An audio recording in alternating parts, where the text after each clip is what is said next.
Good evening, and welcome to this special edition of Cronkite News. On this Veterans Day, we're wrapping up a historic week in American politics. Our Cronkite News team is reflecting on a Tuesday night full of divisive victories and some stunning losses. Tonight, we bring you the best of our election night coverage, as we heard from Arizona's leaders as they looked ahead to the future of our state and nation.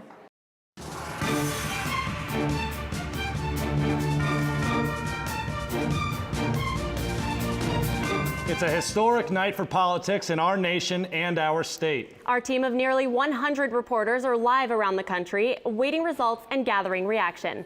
Welcome to this Cronkite News Election Night Special. I'm Danielle Kernkamp. And I'm Alex Capriello. Arizona is playing a key role at the end of this turbulent race for the White House. Poll results are coming in quickly, and we're tallying the Electoral College count for both Hillary Clinton and Donald Trump. The future of Arizona's influence in the nation's capital also hangs on tonight, as U.S. Senator John McCain defends his seat against Representative Ann Kirkpatrick, and many representatives face re-election bids. And a law enforcement showdown. Maricopa County Sheriff Joe Arpaio seeks his 7th term against challenger Paul Penzone, all while Arpaio faces a criminal contempt of court charge. Add in ballot measures on marijuana and minimum wage, and a look at the future of energy regulation in our state. Not to mention, investigations into Arizona's voting system already reports that some early ballots in Maricopa County won't be counted tonight. Cronkite News has reporting teams all over Arizona, here in Phoenix at the local watch parties and monitoring poll locations statewide. We also have reporters at the border tracking the Latino vote, plus a full team in New York City where the Clinton and Trump campaigns are waiting for a winner to be called. What would you say is going on with ballots down in southern Arizona? Well, we're having great turnout all across the state. Southern Arizona, we've gotten reports back that they're actually running out of ballots. And in one hand, it's really a great thing because you've got citizen involvement. And on the other hand, we should have prepared better, or at least the county recorder should have prepared better to handle this big wave of voters that everybody was anticipating today. Why do you think voter turnout has been so great this time around? Well, a number of things. Both parties try really hard to get out the vote. And both campaigns, in the sense of Trump campaign and Clinton campaign, put a lot of effort into trying to get out and turn out their party to vote. We've been very happy with our turnout. Where we were going in today, we were up about 106,000 votes, and then we turn out really well at the polls. So we're excited about our turnout. We've seen great leaps from 2014, and I'm sure they've seen some improvement as well. If you could describe tonight's atmosphere in 3 words, what would those 3 words be? Well, I can give you 2 words that are high energy. People are excited. All right, so joining us right now is Talia Fuentes. She's running for a seat in District 5 for the U.S. Congress, and that district has definitely been in the news this past year with Christine Jones and Andy Biggs battling for the seat. So Talia, we want to turn it to you now and ask you, what do you think about this race? How are you feeling tonight? Do you feel confident that you might win a seat? Yeah, I am really excited, honestly, to make the highest voter turnout ever in this district is really honestly my goal. This is a gerrymandered red district, which means that it is designed in such a way to enable it to be a red seat. And so really I'm looking forward to the next couple of years because President Obama is making his goal after he gets out of the White House to really make a difference in those gerrymandered districts, to really help that redistricting so that we can have these elections actually be competitive and not have it be turned over to one side versus the other. Emotions are a little high here at the Democratic Watch Party here in downtown Phoenix, and we're joined by Steve Gallardo. Steve, we saw some wait times this morning at polling places. What are your thoughts on that? You know, it just shows that the Maricopa County Elections Department has a lot of work to do. The fact is that we had long lines not only in the March election, we saw long lines in the primary and now the general. I think voters made it clear. We're starting to see results come in. It looks like we may have a new county recorder to oversee the election, but it just shows that there's a lot of work that needs to be done within the elections department. We need a total overhaul of that office. We need to do elections different in Maricopa County. We need a new county recorder, and I think tonight you'll see one. I'm live here at the Hyatt at the GOP Watch Party with Bill Montgomery, Maricopa County Attorney. Bill, what do you think about tonight? What's the atmosphere been like in your opinion? Well, it's a pretty charged and electrified atmosphere here, Dana, and it's exciting to see the totals come in from around the country, and our early vote numbers are just now being reported for the county and for the state, and so we'll see how the rest of the night goes. couple small surprises, others meeting expectations. What else do you think will happen tonight? The results are coming in. Do you think that this crowd will just get even more excited with the results, with Donald Trump in the lead? Oh, I think so. I think, the promise for America and the types of policies that we could see in place with the Donald Trump presidency versus a Hillary Clinton presidency have had us on edge for the last few weeks, coming down to the wire now. And as we see those vote totals come in and you finally see the consequences and the benefits of all the hard work, that's when you get that adrenaline rush, that's when you get that excitement and a little bit of exhale as well. So I spoke with one Trump supporter who said that Donald Trump's success in the business world will reflect how he will run the United States. Do you have anything to say about that? The ability to make decisions, gather information, and then make the best call for a course of action that's going to be successful is something that can translate from the business world to making decisions as the chief executive. There's a whole lot of other aspects to it, though, where any president has to rely on the support of others around them, and in the sense of being a party president too, then being able to rely on other Republicans to help develop policy that's good for the entire country. Right now, I am tracking what the Republican Party is tweeting. Former Arizona Governor Jan Brewer just tweeted out from Donald Trump's convention right here. You can see she's out in front of the podium in New York City while Donald Trump is watching with his family. Watching it returns here at 9:45 Eastern time. So just a few minutes ago, he's with his campaign vice president, Mike Pence, and all his family. Now, I checked Hillary Clinton's Twitter feed. She hasn't posted any photos yet, but I'll sure to update you on that. As far as the whole country goes, opposed to searching between Trump and Clinton over the past 4 hours, you can really see Trump is way ahead when it comes to Google searches nationwide over the past couple hours, and Hillary Clinton is well below him. Like I said, next time you see me, I should have a response from Hillary Clinton as to what she is doing right now. In the Social Media News Center, Tyler Klaus, Cronkite News. Hi. So although the East Coast has been red, over here in New York, it seems to be a pro-Clinton crowd. Not much reaction has happened when Trump goes on the board, and crowds are getting bigger and bigger. Ohio just came in, and there was a really loud cheer, and it is projected that Clinton vice president's home state of Virginia, she will win, and crowds cheered when that projection came in. This is a really great place to be in because the live results are coming in on the screens. Back to you in the studio. Early numbers just came in from Maricopa County, and only 4% of precincts have voted. But as you can just hear, people were just screaming McCain, McCain, and cheering, seeing that he is currently in the lead over Ann Kirkpatrick. In Phoenix, Natalie Tarangioli, Cronkite News. I'm here live from the Hyatt Regency GOP watch party, and while Trump has a significant lead over Hillary Clinton, there is one local race that has many people concerned, and that is the race between Sheriff Joe Arpaio and Paul Penzone. Paul Penzone is leading Sheriff Joe Arpaio right now, and we have been getting reaction from the crowd to that news.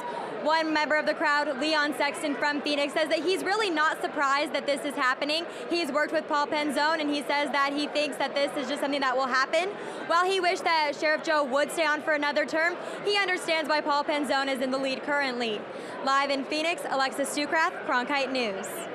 Now to the Democratic Watch Party, where we can hear from Ann Kirkpatrick. I want to thank my team, Team Kirkpatrick, the best team I've ever had. I could not be prouder of the campaign we ran. I want to thank Senator John McCain for a great debate. You know, we kept it civil. We weren't seeing that at the presidential level. And because of your efforts, on the boots, Arizona's changing, and we know we have to keep working. We can't give up. I want to thank my family.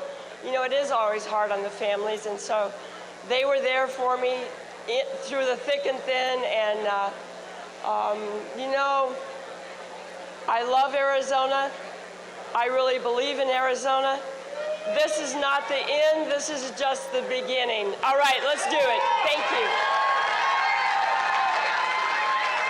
The unofficial early results came out about an hour ago at around 8 o'clock. Behind me is the screen where the county recorder's office is continuously updating the numbers as they continue to count the ballots. The last update being around 8:45, with Trump leading Clinton by 4%. Helen Purcell said it's not unusual for them to not have all the ballots counted by election night. She says for voters that are concerned that their vote might not be counted, every vote that should be counted will be counted, saying that they take specific steps to ensure that if a voter took the time to vote, their vote will count. At the Maricopa County Recorder's Office, Sarah Lichterman of Cronkite News. Standing behind me are the people with the Democratic Watch Party here at a local restaurant bar.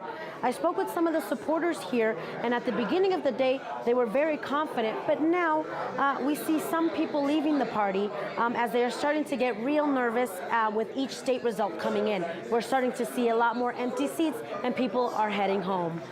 Earlier today, we visited one of the Republican Party offices where they were locking up, and they let us know that people were going to watch the results from home. This morning, we were at the busiest polling place here in Nogales. Out of the 4 polling places that we visited, it was the busiest one. Some people left without voting because they said that there were long wait times. With the number of Latino residents here in Nogales being 95%, people were expecting a large Latino voter turnout. People here told us that this was a larger than usual voter turnout.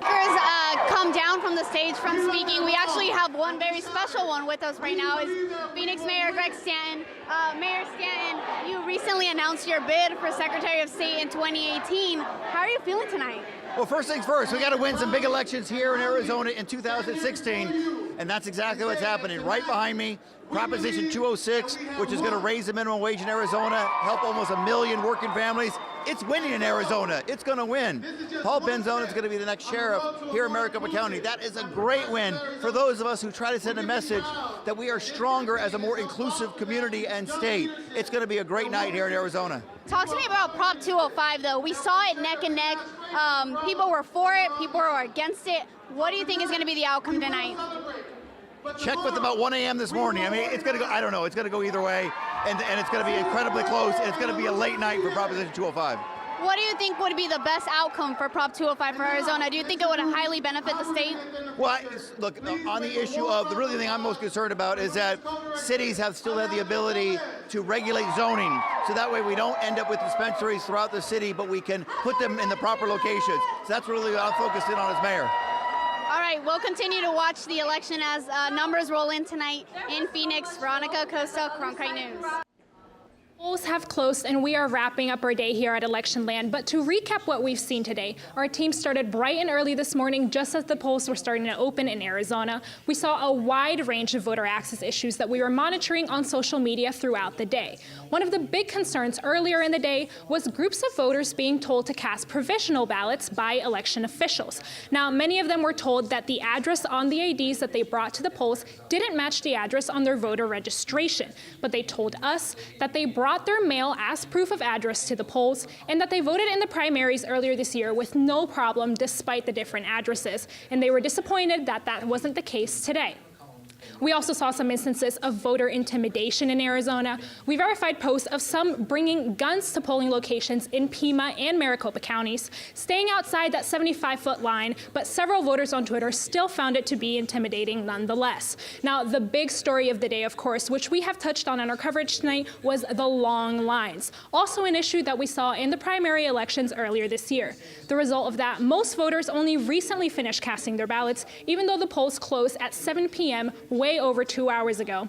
In the Election Land Center, Carla Liriano, Cronkite News. We're live at the Hyatt in downtown Phoenix with Representative Trent Frates. Representative, talk a little bit about what you're seeing tonight. What's your reaction? Well, I think the reaction of pretty much every Republican in this room is very upbeat and encouraged.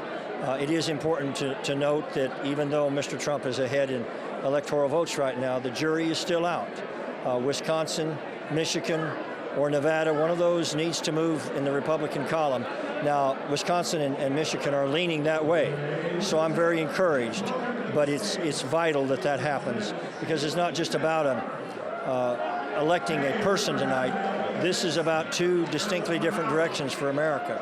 And if Mrs. Clinton wins, then we continue down that crumbling road of national bankruptcy and constitutional disintegration. And if Mr. Trump wins, I think we have a chance to pull this country back from the brink. So Representative Franks is getting ready to head back to Washington. It looks like we will still have a Republican-controlled Congress. Can you talk about the future of your party in Arizona and nationally? Well, I think it's just important for our party to revisit our roots. This party was born out of a commitment on a group of people that were willing to protect the African American, even though the Supreme Court said he wasn't a person. And if we still are the party of trying to say that all God's children need to be protected in terms of their freedom and human dignity, then we'll go forward for a long time. If we forget that, then we don't deserve to go forward. That's right. Just a few minutes ago, Washington went officially blue, pushing Clinton to 209 electoral votes, just a little bit behind Trump at 216. Some states we're still waiting to see the official results include Maine, Pennsylvania, Georgia, Michigan, Wisconsin, Minnesota, Iowa, among a few others on the West Coast. Looking back at Washington, they actually have a few interesting measures to look at. There's an initiative for gun control and also increased minimum wage from $9.47 to $13.50. Similarly, Arizona also has its own ballot measure for increased minimum wage that would increase it to $12 by 2020. In the broadcast center, Kate Pfeiffer. We go now to Paul Benzone, who's just took the stage. How's everybody feeling tonight? I can't tell you what an honor it is to be here with you. I am a blessed man, I have a beautiful family, and I'm surrounded by people who care about this community and fought for this community. So for that, I thank you.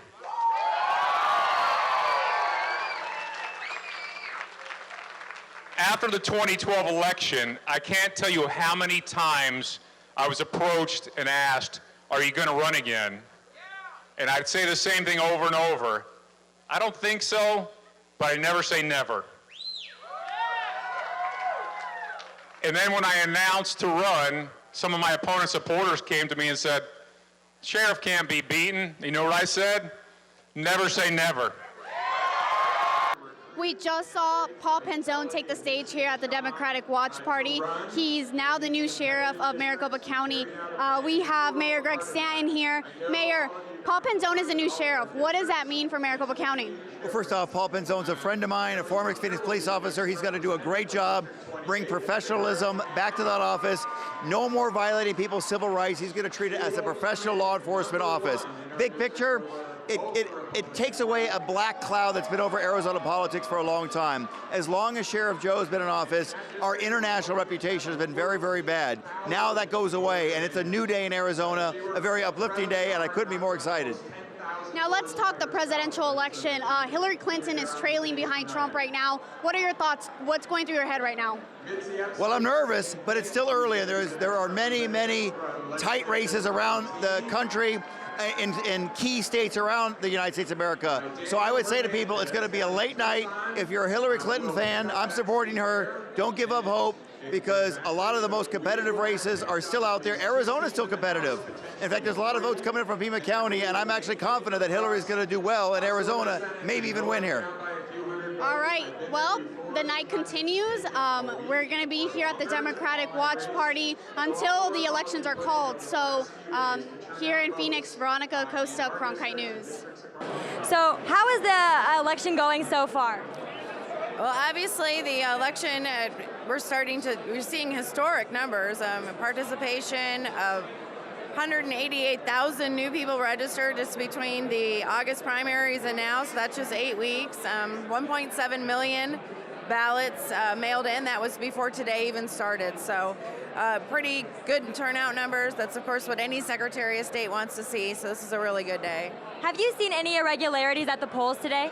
We saw a few lines early in the morning, but the good news about the lines is they were moving, so they weren't stagnant. And moving lines are okay as long as people are being able to get in, vote, and get out.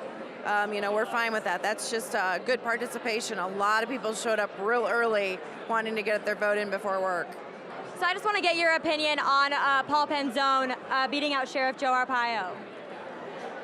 Voters have spoken. That's the job of the Secretary of State, is to make sure that people have equal and fair access to the ballot box. And we let people speak through their vote what they want to see for their future leaders. And that's what voters did today all across the state, not just in Maricopa County. Why do you think that we had so many early ballots this time and we're seeing record numbers? Early ballots and the ability to use early ballots goes up in popularity every election, and they have been ever since they were first introduced over 10 years ago. People just, I think it's like once they try it, they say, hey, this was, you get to enjoy voting at home, maybe take your time, mail it in when you feel like it. You don't have to worry about going to the polls on Election Day. Yet there's still those people that really like to go to the polls on Election Day. That's their thing.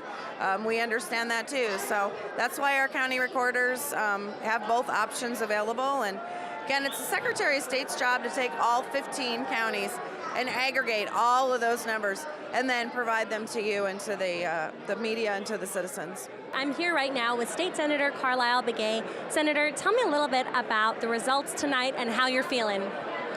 The unexpected has happened and is happening. I think it really shows that the silent majority, who really no one expected to come out and vote, voted today.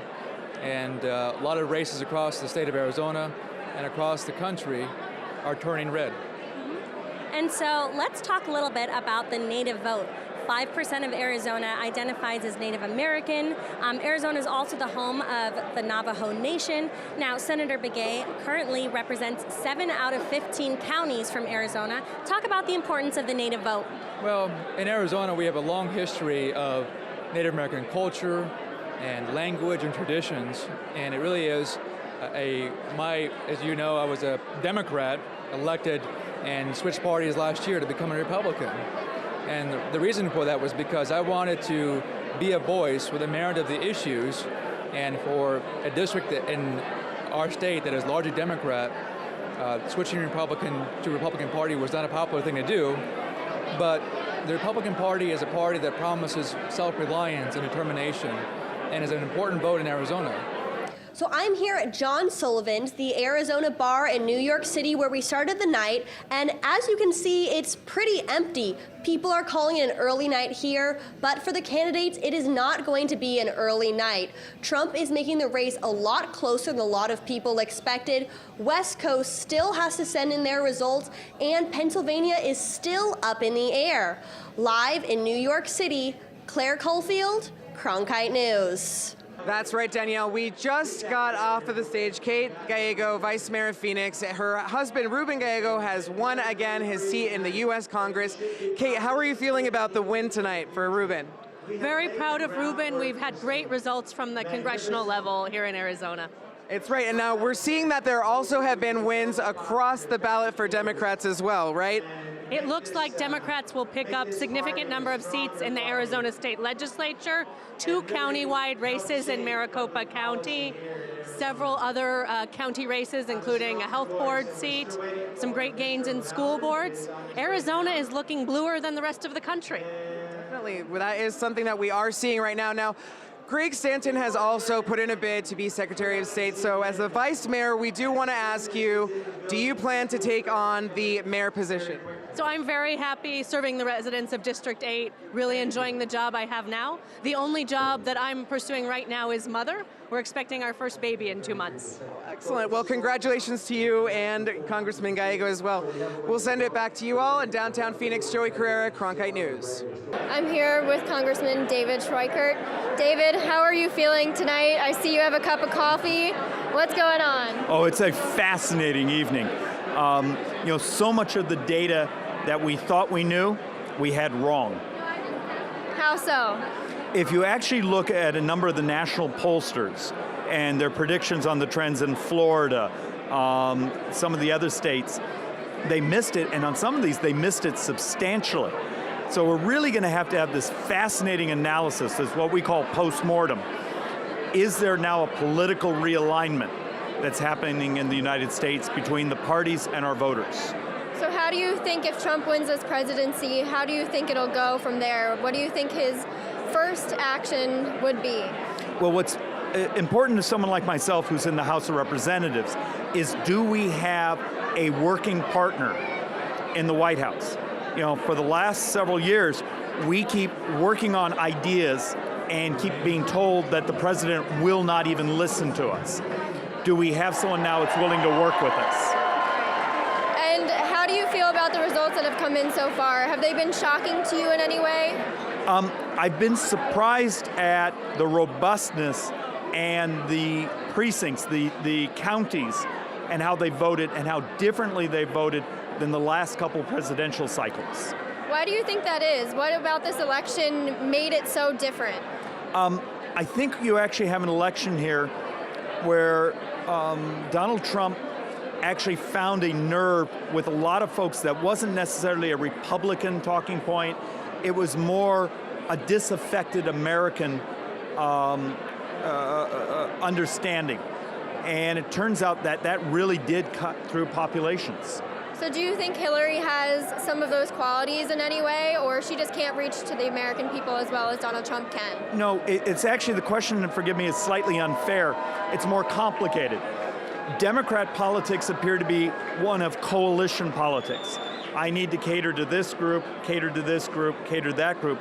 But often when you do that, you end up playing groups off of each other, instead of sort of finding a commonality throughout society that's saying, look, in politics, it's always about the money, and in Washington, the person with the most lobbyists seems to be winning instead of serving our constituents. Maybe this is a clarion call that's saying it's time to do the hard things in Congress. Thank you very much, Congressman Schweikert. Dana Lewandowski, Cronkite News. We're going to continue to monitor the Arizona races and what's going on across the country. For updates throughout the night, go to cronkitenews.azpbs.org.